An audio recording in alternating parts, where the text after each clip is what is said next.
Bismillahirrahmanirrahim. Assalamualaikum warahmatullahi wabarakatuh. Terima kasih kepada saudara pengurusi majlis. Saya nak minta izin untuk berdiri, boleh?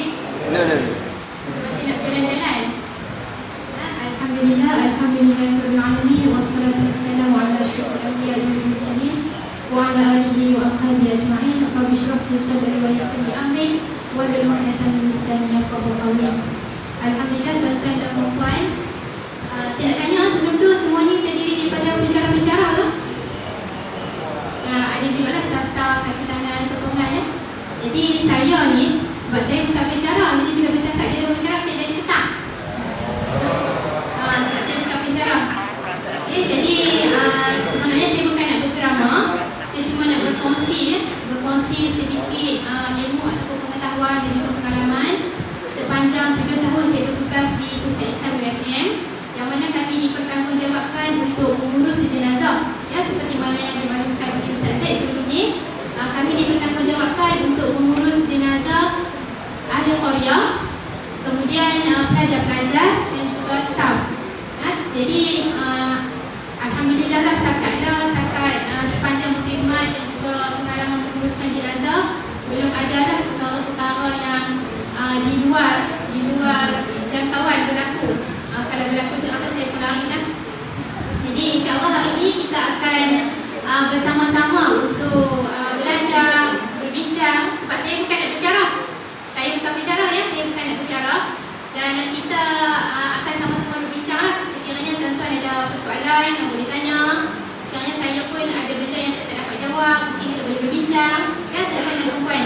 Jadi tajuk kita yang seterusnya lebih kepada teori. Dan teori ini nanti kita akan praktikalkan selepas kita berehat pada jam 11 nanti ya, untuk Cik Hasina ya. Okey, jadi mengurus mayat ataupun menguruskan jenazah. Ya, kalau tadi Ustaz Zaid dah terangkan apa yang kita perlu lakukan sekiranya kita berhadapan dengan individu yang baru sahaja menghembuskan nafas yang terakhir. Jadi tuan-tuan dan puan, saya harapkan perkara-perkara yang dimaklumkan oleh Ustaz Zaid tadi tu sedikit sebanyak ada dalam ingatan kita sekiranya berlaku kematian ataupun ada jenazah di kalangan ahli keluarga terdekat kita. Sekurang-kurangnya kita dah tahu apa benda yang kita nak buat. Paling kurang kita boleh bantu untuk tukarkan pakaian. Sebab orang yang nak meninggal ni waktu saat sakaratul maut tu memang satu saat yang kita sangat-sangat sakit. Dan pada waktu tu mungkin akan kesakitan tu terlalu sakit sehingga menyebabkan keluar najis. Jadi paling kurang kita tahu kita kena bersihkan anggota mayat, anggota badan, bukakan pakaian, lembutkan sendi-sendi dengan minyak. Jadi benda-benda yang kita lakukan sebelum pengurusan jenazah ni sebenarnya memudahkan dan mempercepatkan proses pengurusan jenazah. Kalau kita tak lembutkan sendi-sendi ya tuan-tuan dan puan, nanti waktu nak memandikan jenazah tu dia mengambil masa yang lama untuk kita nak lembutkan sendi. Contoh saya bagi situasi, bila kita mati, mayat tu akan dibiarkan. Macam kita takbiratul ihram, kita baca Fatihah, waktu kita solat tu tangan akan dibiarkan. Jadi dalam satu jangka masa yang panjang, sehingga kita menunggu untuk pengurus jenazah ataupun juru mandi datang untuk menguruskan jenazah, kemungkinan mengambil tempoh lebih daripada 3 jam. Kalau dia meninggal pagi pukul 8, kemungkinan pukul 11 baru kita nak pergi mandi. Tuan-tuan, perempuan. Jadi dalam waktu tersebut, ahli waris, saudara-saudara mara terdekat, peranan dia yang paling utama. Kalau tak tahu nak buat apa sangat pun, carilah minyak apa-apa pun. Jangan minyak petrol, minyak diesel sudah. Sebab saya pernah tanya di sekolah menengah, budak-budak nakal ya, minyak apa kita nak guna? Dia jawab minyak petrol. Saya tanya dia, kalau ayah kamu, mak kamu meninggal, sanggup kamu buat minyak petrol? Tak sanggup. Pasal apa kamu tak sanggup bayar dia? Sebab saya sayang kat mak saya. Jadi bila kita nak menguruskan jenazah, kita kena anggap jenazah tersebut macam saudara kita yang terdekat.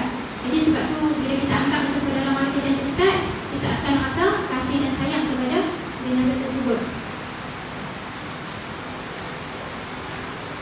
Saya nak sentuh dari segi hukum dulu ya, sebelum kita terus kepada perkara apa yang perlu kita lakukan.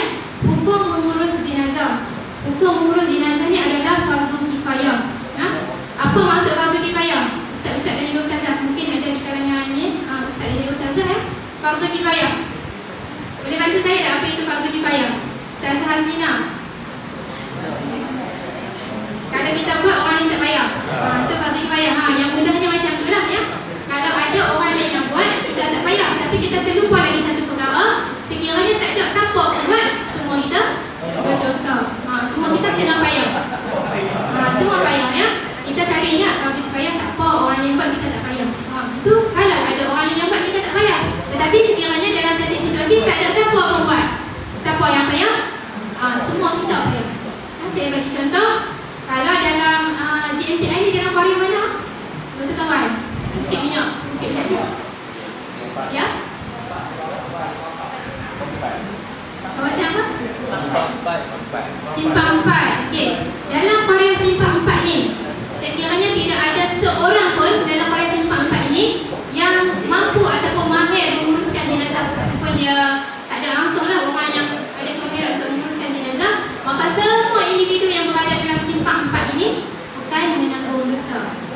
perkara wajib dalam pengurusan jenazah. Dalam nak menguruskan jenazah ni, apa benda yang kita nak kena buat?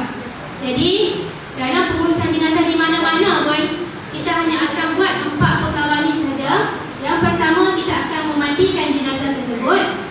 Dan yang kedua, kita akan kafankan. Seterusnya kita akan solatkan. Dan yang terakhir, kita akan kebumikan. Mana-mana pengurusan jenazah memang 4 perkara ni lah yang akan kita laksanakan. Dan di sini nanti memandikan dan juga mengkafan, kita akan buat praktikal di sini insya-Allah. Yang perempuan akan bersama dengan Ustazah Namiza, saya punya pembantu di Masjid Islam, dan juga bagi staf lelaki ataupun peserta lelaki akan dibantu oleh Ustaz Radin. Dan seperti mana dimaklumkan oleh Ustaz Zid, Ustaz Radin ni dia pengurus jenazah Masjid Seberang Jaya. Dia memang ada banyak pengalaman, banyak yang hancur, ada kepala, putih kaki, putih tangan. Dia memang banyak pengalaman sebab dia menguruskan jenazah di Hospital Seberang Jaya. Jadi proses pertama memandikan. Dan selesai mandi kita akan kafankan. Seterusnya kita akan solatkan jenazah tersebut. Dan yang terakhir sekali kita akan kebumikan mayat tersebut. Jadi bukan semua orang boleh menguruskan jenazah. Kita kena ada syarat-syarat dia. Syarat orang yang kena mandi itu pun ada syarat dia. Orang yang nak mandikan jenazah itu pun ada syarat-syaratnya. Kita tengok satu persatu. Okay, kita lihat dulu syarat orang yang memandikan jenazah. Siapa orang yang memandikan jenazah? Kita lah. Sebab kita hidup. Kita nak mandikan jenazah. Apa syaratnya? Yang pertama sekali, kita mesti beragama Islam.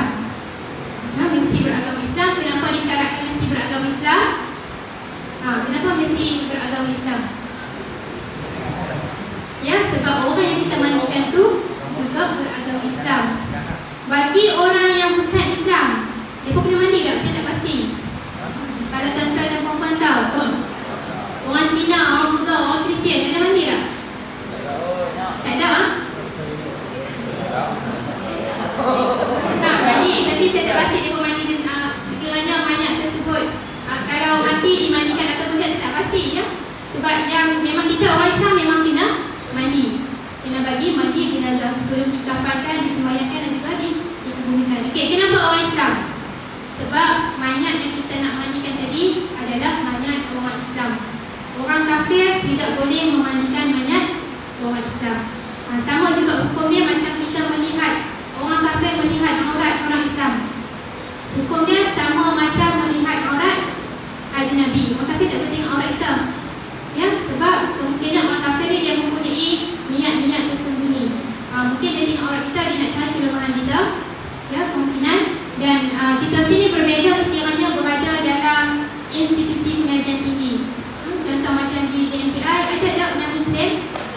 Ada. Mungkin di asrama nanti kita bercampur bilik ayam, tak asyik ni bilik ayam orang Islam, ni bilik ayam orang bukan Islam. Tak ada kan? Bilik ayam kita berfungsi. Jadi dalam situasi tersebut diharuskan melihat aurat bukan Islam, ataupun orang Islam melihat aurat bukan Islam, bukan Islam melihat aurat orang Islam, disebabkan mereka tidak ada niat untuk mencari kelemahan orang Islam. Sebab niat pelajar-pelajar tersebut datang ke sini adalah untuk belajar, bukan niat dia nak cari kelemahan untuk berperang, untuk berperang dengan musuh mereka. Jadi sebab itu syarat dia kena Islam. Hanya orang Islam yang boleh memandikan orang Islam. Okey, syarat yang kedua, bukan musuh. Ya, bukan musuh. Kenapa bukan musuh? Kalau boleh musuh bagi mandi orang yang mati tu, saya ingat dia cincang rumah lah. Ya, jadi tak boleh musuh. Kalau nak memandikan jenazah tersebut, syarat dia bukan musuh kita. Sebab tu tak boleh orang yang bukan Islam. Kalau bergaduh, waktu dia hidup, dia bergaduh. Ya, dia bergaduh ni dengan Tok Imam Masjid Simpang 4 lah contoh. Tok Imam tu dia pengurus jenazah yang memandikan jenazah. Sebelum jenazah A ni meninggal, dia bergaduh besar dengan Tok Imam tadi, sehingga menyebabkan berlaku permusuhan. Sampai tengok muka pun tak mahu pergi masjid, nampak Tok Imam lari. Nampak Tok Imam pintu ni, dia masuk pintu ni. Tok Imam keluar pintu ni, dia keluar pintu tu. Kali-kali nampak Tok Imam, dia lari. Jadi sehingga menyebabkan permusuhan. Sekiranya dia mati, Tok Imam tu tak boleh pergi mandi dia. Sebab bermusuh. Tapi mustahil lah takkan Tok Imam sendiri nak bermusuh dengan adik-adik jemaah dia. Tuan-tuan dan puan tak boleh musuh. Seterusnya berilmu. Jurumadi ataupun orang yang menguruskan jenazah ni, dia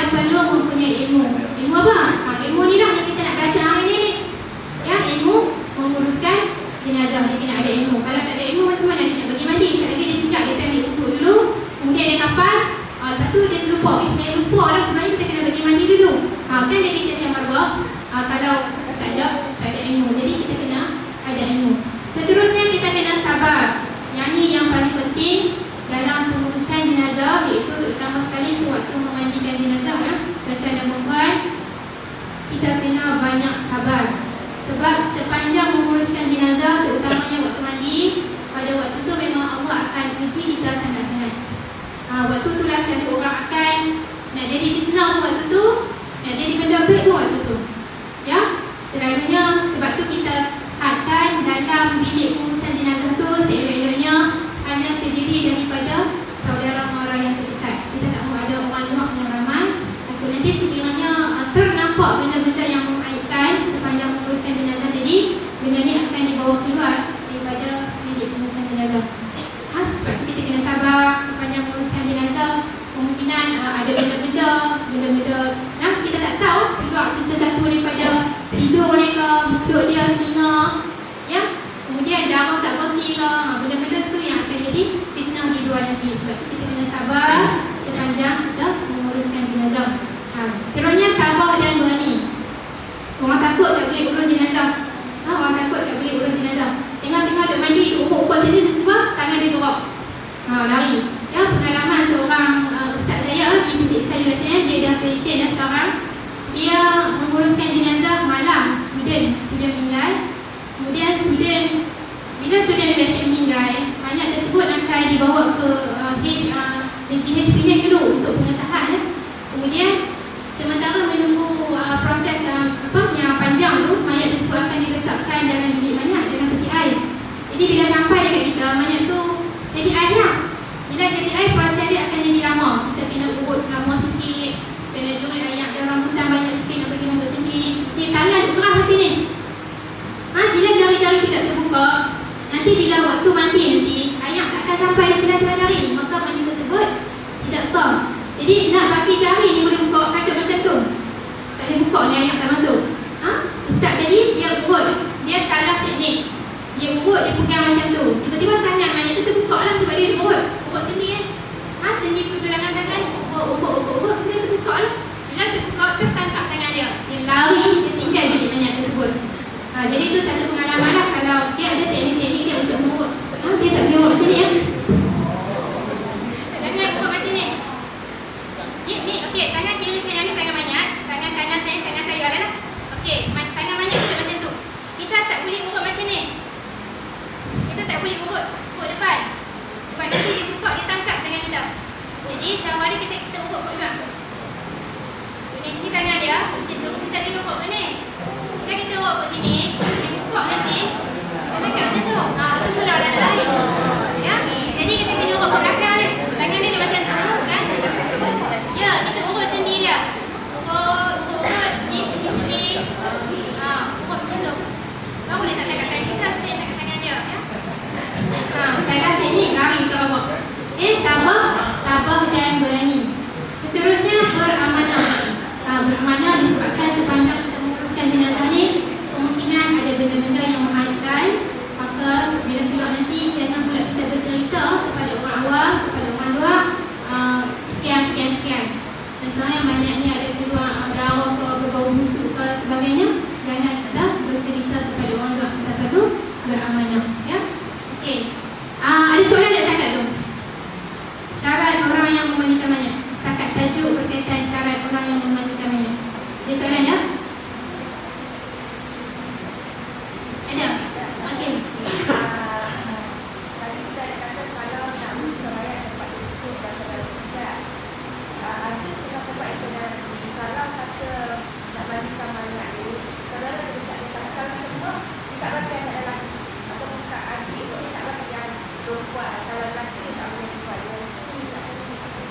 Ada setengah tempat yang sebegitu. Dia terlalu, dia kata apa ya? Terlalu tradisional. Tapi dari segi hukum, anak lelaki boleh memandikan mak, anak perempuan boleh memandikan ayah, suami boleh memandikan isteri kecuali waktu wuduk. Nanti tak boleh lah. Waktu wuduk sebab nanti suami tu nanti boleh adik mandikan kakak mandikan abang, boleh.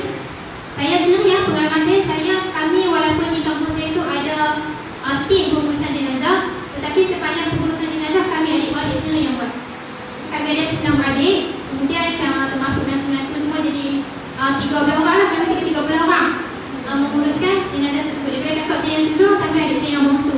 Saya ada 4 orang adik lelaki, 4 orang adik tersebut pegang ada pengusung untuk seorang depan 2, belakang 2. Cukup orang lah. Jadi kami yang perempuan-perempuan ni membantu menguruskan jenazah bagi ayah. Kami mandikan sebenarnya jenazah ayah. Ya, mak waktu tu dia memang tak boleh lah nak tengok ayah, tak boleh, sebab tu dia tak membantu menguruskan jenazah. Jadi tak ada masalah. Jadi satu orang tanya, boleh tak isteri nak cium suami, suami nak cium dari isteri? Boleh. Orang tanya, jadi batal lah yang semayang dia orang hati tu dia nak semayang lah. Dia tak semayang dah, siapa yang nak semayang? Kita yang hidup. Jadi kita yang hidup ni nanti nak semayang sikit, kita ambil lah motor lain. Dia kata, sampai orang kata sampai gaduh-gaduh. Seorang tu, ibu kata boleh cium dari isteri, suami boleh cium isteri, isteri boleh cium suami. Semua orang kata tak boleh, segi batal yang semayang dia. Dia batal, dia bukan nak semayang. Orang hak hidup ni nak semayang sikit, ambil motor semula lah. Ya, jelas tak? Ini selalu jadi pertikaian.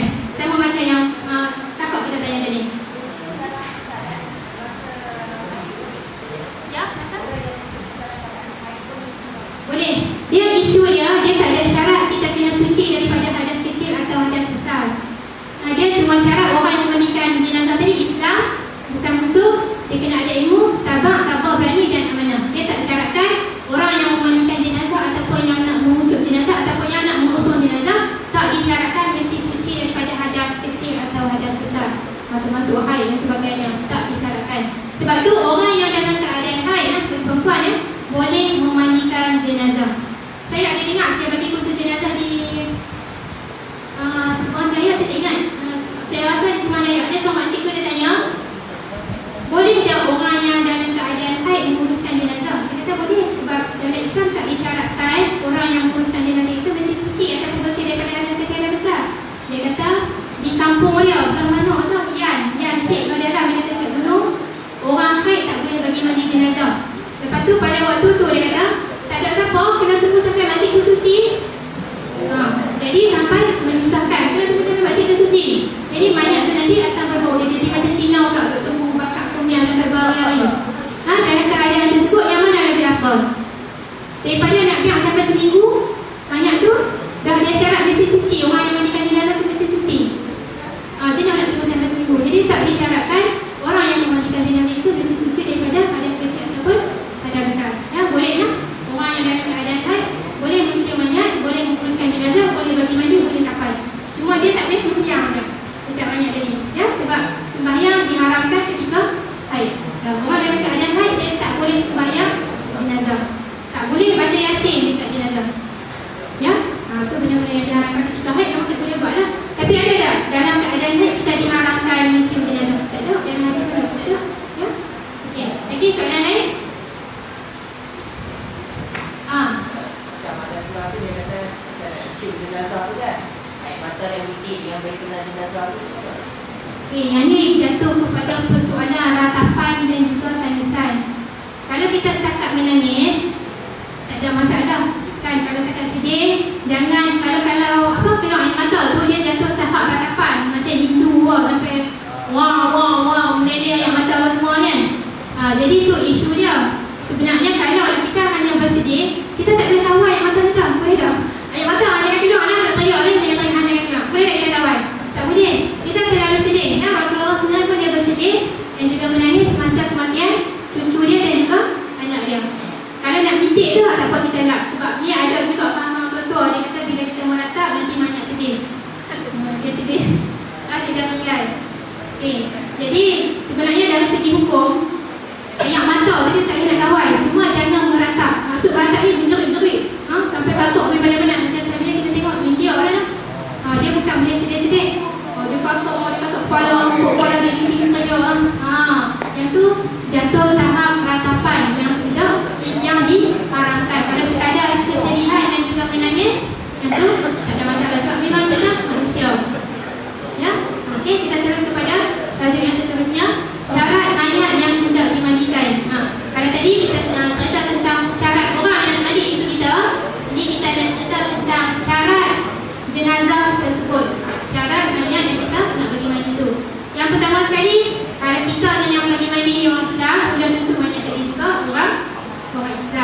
Seterusnya bersifat manusia. Kena ada sifat manusia. Kita tak pergi selidik dulu, atau tengok-tengok kambing. Kalau kambing tak yakin mandi lah, sebab dia bukan manusia.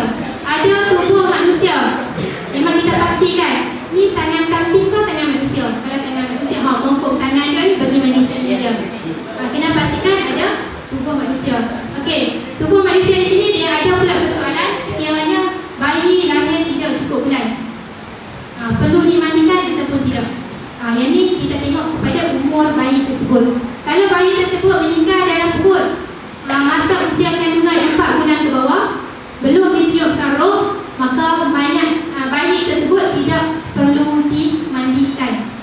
Ya, tidak perlu dimandikan. Kalau dia meninggal dalam perut 5 bulan ke atas, bila keluar tu dah ada rupa manusia, ada muka, ada tangan, ada kaki, walaupun kecil, besar, dia kata ada cucuk, ada kecil tu, tetapi masih kita nampak tubuh manusia, maka kita wajib bagi mandi. Dan yang keempat, bukan mati syahid. Ya, bukan mati syahid. Sebab orang yang mati syahid, kita tak boleh mandikan dia, kita hanya terus kafankan dia dan terus kebumikan dengan pakaian syahid tersebut. Dia akan jadi saksi di akhirat nanti, ya. Okey, ada satu persoalan. Ini isu lah bila ada berkaitan dengan ada tubuh manusia ni. Orang accident, kepala putui, tangan putui, kaki putui. Orang jumpa tepi jalan, badan dia semata-mata. Kaki kiri kanan tak ada, tangan kanan tak ada, kepala tak ada. Macam mana? Nak tunggu jumpa semua cukup ataupun nak uruskan mana yang ada dulu? Ya, uruskan mana yang ada dulu. Yang lain tu entah jumpa entah tak, wallahualam. Kemudian beberapa hari kemudian jumpa kepala. Nak buat apa pula kepala dia? Nak korek balik ke? Banyak tadi, aku buang tadi. Tak payah. Kita cuma juri banyak dari kepala tersebut. Kita bukul, kita tanam. Sama ada nak tanam ke kubur tadi ataupun mana-mana tempat. Yang penting tanam. Sebabnya kita ni asal kita daripada tanam. Bila kita mati, kita balik kepada tanam. Sebab tu, kena tanam. Ya, sama juga macam orang kencing mana, kena potong kaki. Orang dia hidup lagi, kaki kena potong dah sekerat sampai paha. Nak kena mandi, nak kena bagi semayang dah, nak kena tanam dah, buat macam mana? Okey, kita cuma sekadar basuh, selawat, bungkus dan juga tanam. Tak payah semayang. Ya, sebab semayang nanti kita nak sebut apa? Banyak tu, kita banyak perempuan. Dan sebab semayang tu, kita semayang kat atas banyak lelaki ke, banyak perempuan ke, banyak kanak-kanak ke. Jadi kaki tadi kita nak guna semayang atas nama apa? Dia bukan tubuh lagi. Kita cuma basuh, bersihkan daripada kotoran dan juga darah, bungkus, ingatkan dan tanam. Tak payah semayang. Tu ada tengok sampai hati yang buat aku besok lagi. Apa semayang jenazah dekat kaki yang kurang. Jadi benda-benda macam tu kita kena tahu lah, ya, tuan-tuan dan puan. Seterusnya kita masuk kepada mandi mayat ataupun mandi jenazah. Ya, ada soalan. Okey, boleh.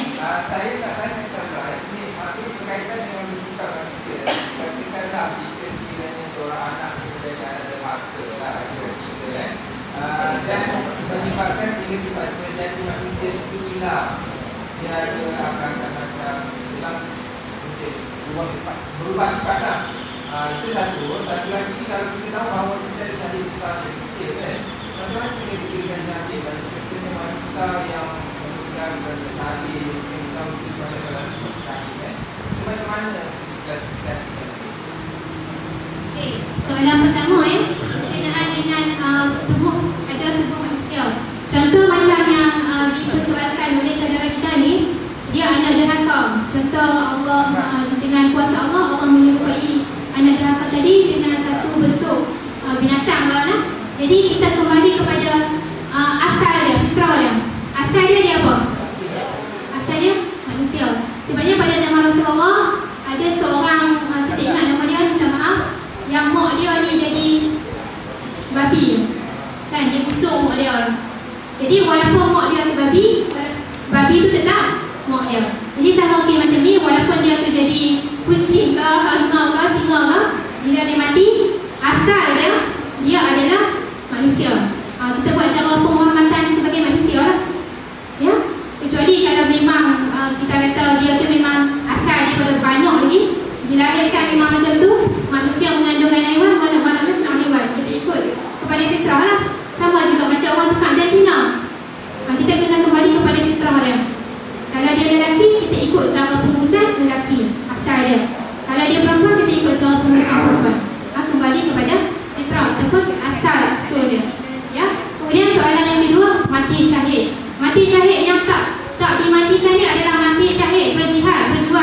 di medan peperangan. Ya, mati syahid tu. Tapi kalau bersalin, yang tu ada yang kata syahid kecil, syahid besar. Yang tu wallahu a'lam, sebab yang tu adalah hukum daripada Allah Ta'ala. Dia kalau yang termasuk di sini tak dimandikan ni adalah mati syahid berjuang di medan peperangan. Macam di Palestin duk perang. Ada masa kita nak pergi ambil seorang-seorang tu, kita nak pergi mandi. Tak dah. Sama juga macam sekiranya berlaku bencana alam. Okey, untuk maklumat tuan-tuan dan puan-puan, pengurusan jenazah ni yang kita duk cerita ni sekiranya dalam keadaan aman. Bagi kes sekiranya kita berperang, takkan kita nak pergi cari kain putih, nak bagi mandi, ya, nak kapal. Waktu tu kita tak ada masa sebab negara tidak aman. Contoh macam saya melawat Aceh tahun 2010-2011. Tak ada, banyak-banyak tu semua mereka tak bagi mandi dah. Mereka tolak dengan apa? Kapal korek. Tolak, korek lubang, besar-besar tu tolak semua masuk dalam tu. Tak ada asing dah, banyak lelaki ke, banyak perempuan ke. Kemudian mereka dah tak kira dah, ada kain kapal ke tak ada kain kapal. Mereka terus masuk semua dalam tu. Yang tu dalam keadaan darurat. Jadi bagi keadaan yang aman, baru kita ikut syarat ni. Bagi keadaan perang dan sebagainya, kita tak ikut dah. Jadi isu mati syahid di sini kita khusus pada syahid fi sabilillah, berjihad, berjuang pada jalan Allah. Ya? Lagi soalan lain? Tadi kita teruskan kepada mandi mayat. Mandi mayat kita ada perkara wajib dalam mandi mayat ni ada 4 saja. Ratakan air, membersihkan tubuh, kita mandi dengan angkat gandil, sama ada sekali jerusan, 3 jerusan, 7 jerusan dan seterusnya, sehingga kita yakin air tersebut telah rata ke seluruh anggota badan. Dan juga jangan lupa yang penting niat. Ya.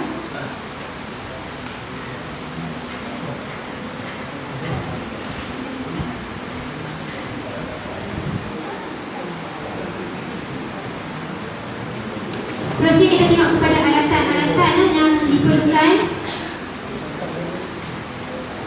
Tuan-tuan dan puan-puan boleh buka surat 43. Buka surat 43. Peralatan-peralatan yang kita perlu siapkan untuk pengurusan jenazah.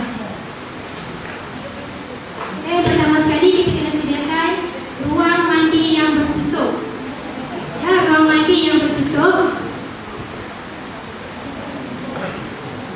Kalau di rumah flat, rumah teres, dia tak ada ruang yang luas. Ya, bila anak dia tu ciput, dia kecil je. Boleh masuk seorang je, tak boleh masuk 2-3 orang, tak boleh masuk lebih daripada 5 orang. Jadi dalam keadaan tersebut, kita boleh sediakan ruang dan ruang tersebut mesti bertutup. Sama ada tutup dengan tirai ke, dengan selimut ke, kain apa ke. Yang penting kawasan tersebut tertutup. Ya? Okey, seterusnya tempat mandi. Tu, kalau di masjid-masjid dia ada yang warna biru tu. Dulu saya tengok itu saya cukup takut. Lah saya duduk di atas tu ada. Ya? Yang warna biru tu. Setengah-setengah masjid dia tak ada warna biru tu, dia buat tempat mandi macam di masjid USM. Di bilik pengurusan jenazah kami buat tempat mandi jenazah. Tak ada yang warna biru tadi lah.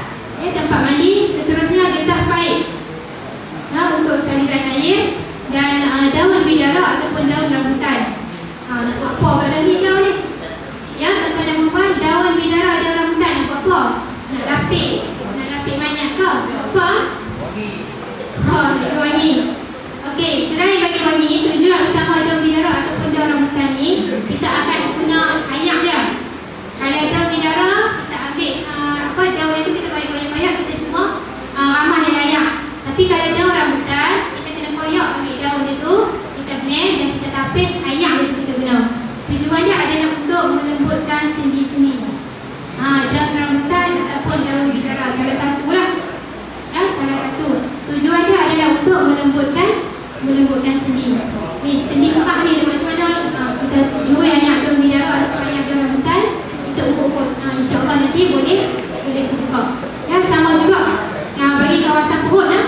Waktu proses keluar nanti kita kena bagi lembut mayat tersebut, perut mayat tersebut menjadi lembut supaya mudah dikeluarkan najis.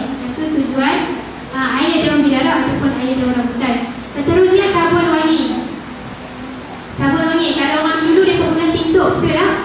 Yang macam sabut tu. Ya. Fungsi dia adalah sama. Sabut, yang ada sabut tu. Tapi kami tak guna dah sabut tu, tak pasti nak buat sebab sabun. Sabun ni ada pula orang tanya, Ustazah saya nak pakai shower cream boleh tak? Boleh, tak ada masalah. Yang penting benda tu wangi, boleh mencuci, boleh membersihkan anggota badan banyak. Tak kisah sabun apa pun. Tapi janganlah guna sabun masuk pinggan tuan-tuan dan puan. Setengah tempat saya tengok dia guna sabun cap kapak. Okey, saya nak tanya tuan-tuan dan puan. Waktu tuan-tuan dan puan hidup, kamu ada tuan-tuan dan puan mandi pakai sabun cap kapak? Kalau saya tak gemuk, tak berapa-apa pun sabun cap kapak tu, tak wangi badan saya. Jadi macam mana kita rasa, macam tu jugalah kita kena laksanakan pada mana tersebut. Kalau kita sendiri kita tak gamuk nak pakai sabun cap kapak, mana itu pun macam kita jugalah. Ya, dia tak gamuk dimandikan, disabunkan dengan sabun cap kapak. Jadi tak kisah, sabun asalkan boleh tujuan sabun ni nak bagi bersih, nak bagi wangi. Guna je sabun apa pun. Jangan guna sabun cap kapak.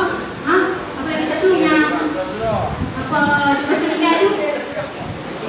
Axion, Sunlight. Yang tu jangan ada guna yang tu.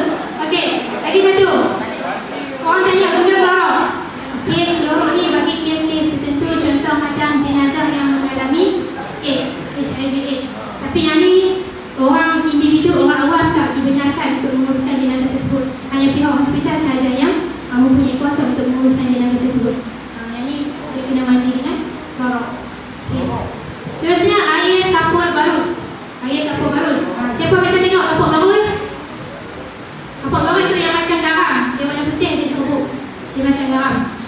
Okay, air kapur barus ni tujuan dia untuk mengejakkan balik sendi-sendi yang kita buka tadi. Kalau tadi kita guna daun mineral untuk lembut, yang ni air kapur barus ni untuk nak kejap balik sendi dia. Ya, kawasan-kawasan kor dah tak berhenti, kita guna kapur barus ni untuk nak tutup luka tadi. Jadi waktu praktikal nanti kita akan hentikan ya, tuan-tuan dan puan. Seterusnya sugi. Sugi yang diperbuat daripada kain. Kain kapal tu kita gulung-gulung. Kita untuk sugi ni untuk kita nak cuci gigi-gigi, celah-celah telinga, lubang-lubang hidung dan sebagainya. Ataupun kita boleh gantikan sugi tersebut dengan cotton bud. Ya, cotton bud tu kita boleh guna yang tu. Dan sepanjang pengurusan jenazah kami, kami guna cotton bud je lah untuk cuci ruang-ruang yang kita tak sampai dengan jari kita. Contoh celah-celah telinga, ya, gigi-gigi dia kita tak boleh nak guna jari kita tak sampai, kita gunakan cotton bud tadi. Seterusnya tuala mandi, sarung tangan. Sarung tangan kita gunakan sarung tangan kain. Ya, tapi bagi kes-kes tertentu kita perlu pakai sarung tangan plastik dahulu di dalam, dan sebenarnya baru kita pakai sarung tangan kain kat luar. Kenapa sarung tangan kain? Sebab kain ni dia kesat. Dia kesat. Kita boleh kesat najis dia masih ada ataupun tak ada. Kalau yang glove yang getah tadi tu, dia licin. Dia kena ayak. Tapi tak ada kesan di sarung tangan tadi. Tapi kalau sarung tangan kain, waktu meruak nanti, meruak ni adalah proses mengeluarkan najis daripada jenazah tersebut. Waktu meruak tu nanti kita kena bantu untuk mengeluarkan najis. Mak cakap dah, saya minta maaf terpaksa sebut. Kalau kita orang hidup, kita boleh, kita orang yang besar tu kita boleh kita boleh sendiri kita lah. Nak kata kita boleh kita boleh tu. Okey, kita boleh terang sendiri kita. Tapi orang mati, dia tak boleh terang. Kita kena bantu dia untuk membuka ruang tubuh dia. Mak cakap minta maaf, kita terpaksa membantu untuk buka ruang tubuh dia. Ya, macam mana? Kita gunakan jari kiri, jari manis sebelah kiri. Kita buka bukaan tubuh dia. Ya, sikit-sikit untuk membantu dia terbuka dan keluar najis daripada saluran tubuh dia. Daripada situ kita nak pastikan dia masih ada najis ataupun tidak. Sebab tu kita guna sarung tangan kain. Ya. Seterusnya sikat, celak, udara sejuk. Yang ni alat-alat makeup lah. Alat-alat makeup dan juga debu tanam sekiranya diperlukan. Okay. Kenapa pula diperlukan debu tanam ni? Debu tanam ni kita akan gunakan untuk tayamum bagi kes-kes tertentu yang mana sekiranya mayat tersebut mempunyai halangan-halangan yang menyebabkan air tidak sampai ke seluruh badannya. Contoh, mayat tersebut dia buat tatu besar perut dia. Besar ni pernah buat dia buat tatu. Jadi untuk makluman, kita semua maklum, tatu ni dia satu lapisan kat tengah kulit. Bila kena air tu hanya dekat-dekat, dia macam berminyak kan, dia tak jerak kat kulit kita. Jadi bila mandi, air tak sampai seluruhnya, mandi tersebut tidak sempurna. Maka bagi nak menyempurnakan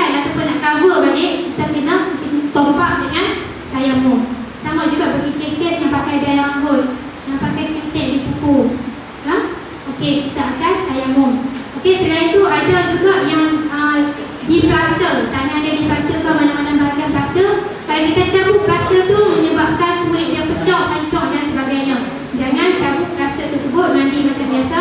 Last kali nanti kita akan cover, kita akan topak dengan tayamum. Kita jual dulu kan. Ni cara memandikan. Banyaknya saya bagi secara teori dulu lah. Kita baca dulu. Kemudian dalam seketika yang nanti kita akan laksanakan selepas rehat sebentar lagi. Yang pertama sekali kita kena jurut dengan ayam mutlak. Jurut dulu. Banyak ni duduk dah dekat atas tempat mandi. Dalam keadaan terlentang. Pakaikan dia dengan kain basahan. Ya, pakaikan dengan kain basahan. Seterusnya kita jurut dengan ayam mutlak. Sama ada nak guna pipe leren ke, getah ayam tu, ataupun kita ada tahan ayam dalam kuala besar, kita nak guna gayung ke, terbilang. Yang penting ayam tu sampai kepada mayat tersebut. Okay, cikgu saya juga. Seterusnya kita jurui dengan air daun bidara ataupun air daun rambutan. Kita jurui terutama kepada kawasan-kawasan sendi siku, dengan lutut, ya, jari-jari dan juga kawasan perut. Kemudian kita basuh dengan sabun. Sabun macam biasa lah, macam kita mandi tu, sabun. Kemudian dia ada beberapa kali, nanti kita akan detailkan waktu praktikal ya. Kemudian meruang. Ni dah proses meruang ni, proses mengeluarkan najis. Kemudian bila habis proses meruang, kita jurainya untuk membersihkan kemungkinan ada sakit-sakit najis yang di tempat tersebut. Seterusnya kita salin dengan kain basahan yang baru. Kita tukar kain basah, kita ambil untuk kepada mayat tersebut, dan seterusnya kita bagi mandi jenazah. Ada orang tanya pula, Ustazah, mandi jenazah dengan mandi wajib tu macam beza ke? Tidak berbeza. Mandi jenazah itu adalah mandi wajib ataupun hadas besar. Niat dia pun sama, kecuali kita kena sebut ke atas mayat ini. Kalau kita tak sebut ke atas mayat ini, kita mandi kat jenazah kita sendiri. Ya, beza dia dekat niat kena ada kat atas mayat ini. Seterusnya alatan untuk kain kafan. Ya, kita kena sediakan kain kafan 3 helai. 3 helai kain kafan mengikut ukuran jenazah. Nanti kita akan tunjuk macam mana cara rekod kain kafan ni. Setengah orang dia rekod, pipi potong nak dekat jenazah, kain kafan tak cukup. Fitnah pula, dia ni buat dosa besar, kain kafan tak cukup. Padahal orang yang potong kain kafan tadi, dia silap rekod. Benda-benda macam ni kita kena berperhatian ya, tuan-tuan dan puan. Kain kafan berapa helai? 3 helai kain kafan. Yang warna putih yang berbungkus-bungkus tu. Yang tu kena ada 3 helai. Kemudian 5 kain dan 5 tali yang kita ambil daripada kain tersebut. Nak buat apa pula dah tali? Pasal apa nak ikat dia nak lari ke? Ya, bukan nak ikat supaya dia nak lari, tetapi untuk ikat bungkusan kafan tersebut. Pasal apa? Kena ada 5. Okey, 5 ni adalah pertama sekali hujung kepala, kemudian bahu, kemudian pinggang, kemudian lutut, dan juga satu lagi yang terakhir di hujung kaki. Seterusnya kapas, minyak wangi, ataupun orang dulu dia pakai cendana yang serbuk warna koko tu. Serbuk warna koko. Tapi serbuk warna koko tu kalau orang tersedur dia bersih lah ni. Kita tak payah guna lah cendana. Kecuali kalau nak guna juga, nanti kita tabung sikit-sikit saja dekat di kapas. Kita guna minyak wangi sebab fungsi dia adalah sama untuk nak bagi wangi. Seterusnya baju dan kain bagi perempuan, dan juga baju dan seluar bagi lelaki. Cawat ni lelaki pun kena pakai. Lelaki dan perempuan kena pakai cawat. Sebab apa? Selepas kita bagi mandi, kita kafan, jenazah tersebut akan disolatkan. Kemungkinan nanti akan keluar cecair ataupun mengalir daripada tempat-tempat tertentu. Sebab itu kita kena pakaikan cawat. Dan juga telefon bagi perempuan. Last sekali, step dia sembahyang mayat. Yang ni saya nak sentuh lah sembahyang mayat. Lelaki semua tahu dah sembahyang mayat macam mana? Perempuan, okey. Persoalan, orang perempuan boleh solat jenazah dah? Orang perempuan boleh solat jenazah dah? Awak tak boleh jawab. Dapat jawab? Jawab je. Boleh kata boleh, tak boleh kata tak boleh. Boleh tak? Ibu-ibu, kakak-kakak, boleh tak? Boleh. Orang perempuan boleh solat jenazah. Ya, tapi di Malaysia ni jarang-jarang ada lah orang perempuan yang pergi masjid sembahyang jenazah. Ya, tapi kalau di Saudi memang setiap waktu ada jenazah di Masjidil Haram. Setiap kali lepas solat nanti imam tu akan umum. Banyak kanak-kanak kau, berapa orang banyak dia tabak, banyak lelaki kau, banyak perempuan kau, dia tabak. Jadi kita mau tak mau kita kena sembahyang juga lah. Ya, di Malaysia ada jarang-jarang ada. Saya ingat kalau tak pernah jumpa pun orang perempuan sembahyang jenazah di masjid.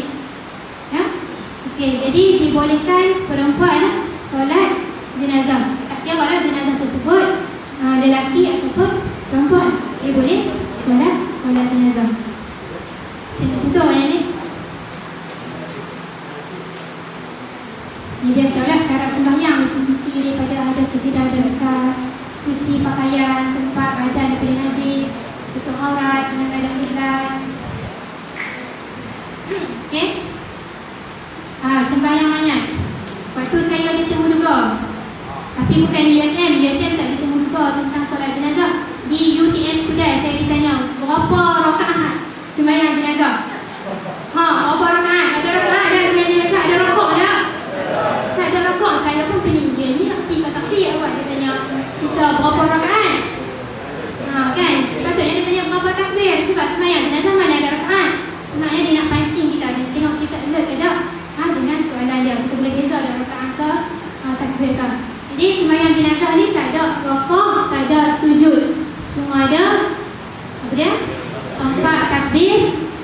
Kemudian dia ada kena bagi salam. Pertama sekali niat dia sahaja aku sembahyang ke atas banyak ini. Kalau kanak-kanak banyak kanak-kanak, kalau banyak lelaki banyak lelaki, banyak perempuan berapa takbir? 4 takbir. Fardu kifayah kerana Allah Ta'ala. Kemudian berdiri bagi yang berpuasa. Orang yang mampu berdiri kena berdiri lah. Orang nak takbir nak berdiri, dia boleh duduk. Kemudian 4 takbir termasuk takbiratul ihram. Lepas takbir pertama baca Fatihah. Lepas takbir kedua selawat ke atas Nabi. Lepas takbir ketiga baca doa kepada banyak. Kemudian selepas takbir keempat bagi salam.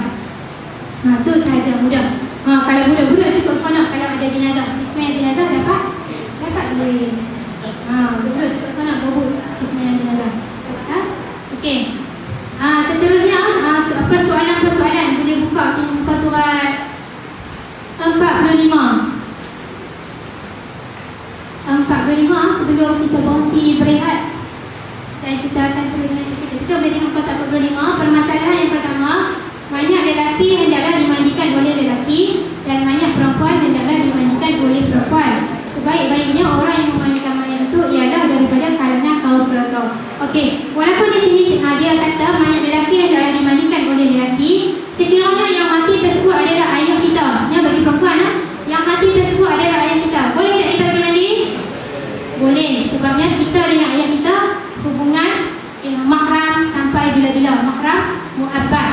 Ya, mahram ni dia ada mu'abbad, mu'aqqad.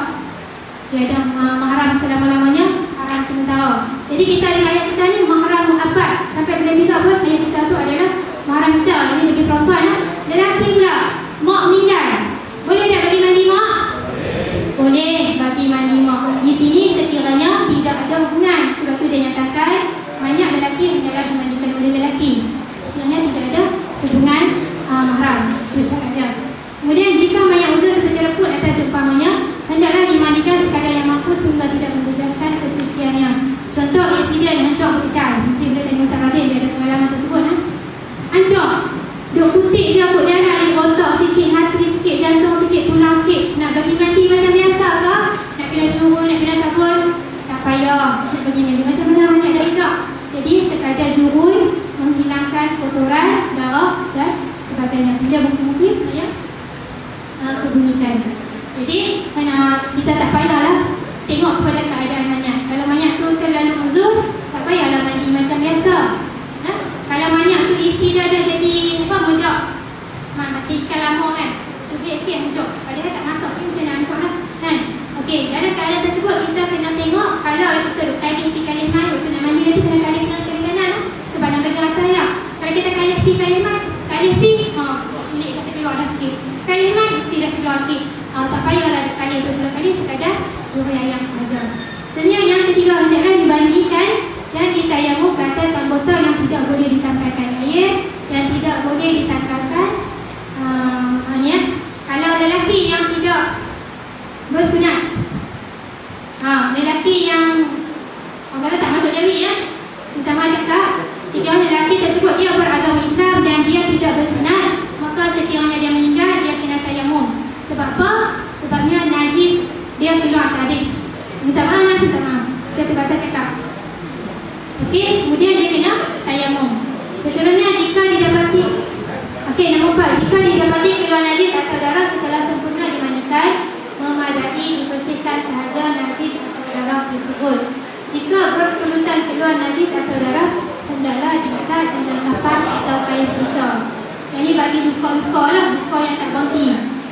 Kalau luka tu mengalir juga darah dia tak berhenti-berhenti, ketua dia kita ambil kapas, kita celup dalam kapas baru, kita tekak dekat luka tadi, kemudian kita balik supaya darah dia tidak mengalir. Nombor 5, permasalahan yang kelima, bagi bayi yang berkuburan, jika cukup syaratnya hendaklah dimandi, dikafan dan disembahyangkan. Seperti yang saya maklumkan tadi ya.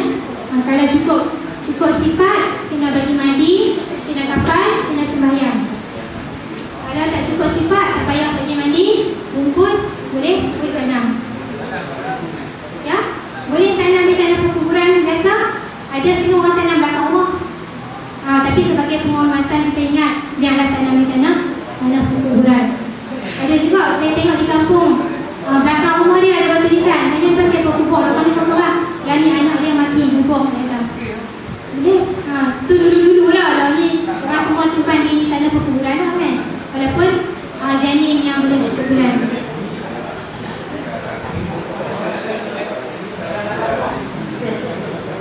Okay, ada soalan lain tak? Sebelum kita berhenti berehat, kita buka kepada soalan. Kalau tak tanya waktu ni pun boleh tanya lagi sewaktu praktikal nanti sambil-sambil.